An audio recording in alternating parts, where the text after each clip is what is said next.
Hello and welcome to Wednesday. We're back at doing our deadlifts and strict dips. So A1, option to do 4 sets of 7 pause deadlifts or 3 sets of 7 and 7 single leg deadlifts. So the pause deadlifts have gone up in reps. On that pause deadlift, if that's anywhere between, right above the floor and the knee.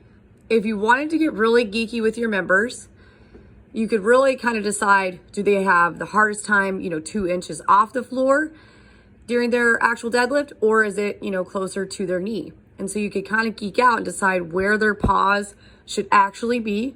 And I think that'd be really good for maybe your smaller classes that are a little bit more intimate and you can kind of dig into that.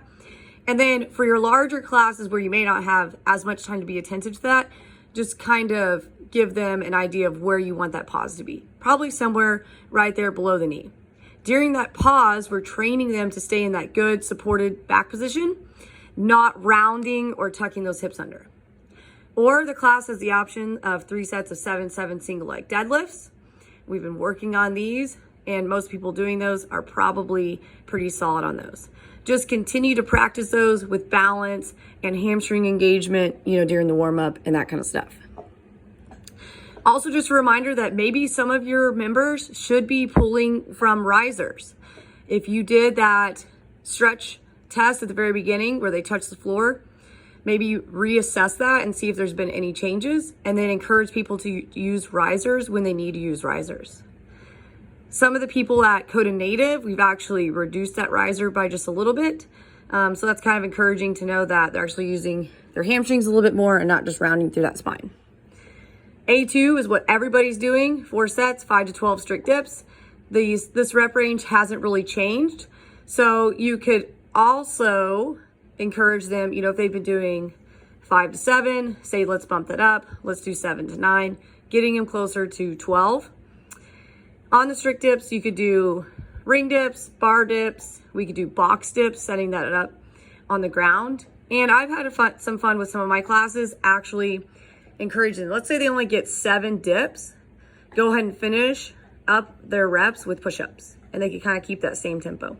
So that's for your classes that maybe just want a little extra pump. They can go ahead and get 12 reps of actual pressing. Part B, anaerobic stuff. We haven't really done a whole lot of sprinting like this with lots of rest. So 4 sets, starting every 4 minutes in 60 seconds, 12 burpees tapping to a 6-inch bar overhead, 15 toes to bar, max effort, assault bike calories. This is something that in the warm-up would be really good to incorporate and kind of test people at where they're at. Not necessarily putting them through the whole workout, but getting an idea of how many toes to bar can they do unbroken, can they do their burpees fast, and make sure that they can actually accumulate some calories on the bike. Maybe some people need to do 9 burpees, 7 toes to bar, max effort assault bike calories.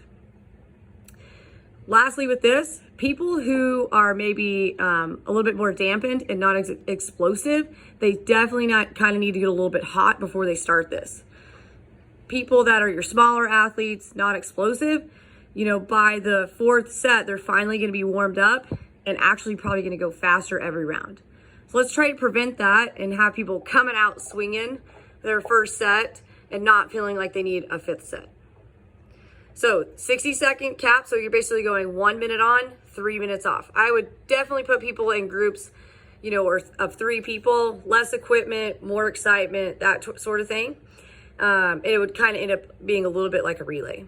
So back to our deadlifts tomorrow with some anaerobic sprinting. The deadlifts are probably going to take 15, maybe a little bit longer if you have a lot of people doing the 4 sets of 7, but 15 minutes there. And then you've got, 16 minutes on part B, a little bit more time than you had on Tuesday. So having some fun in your warm-up, kind of going through what the workout's going to look like and testing all that. And then making sure their hamstrings, low back, core, and all that is nice and warmed up. So have some fun, and we'll see you next time.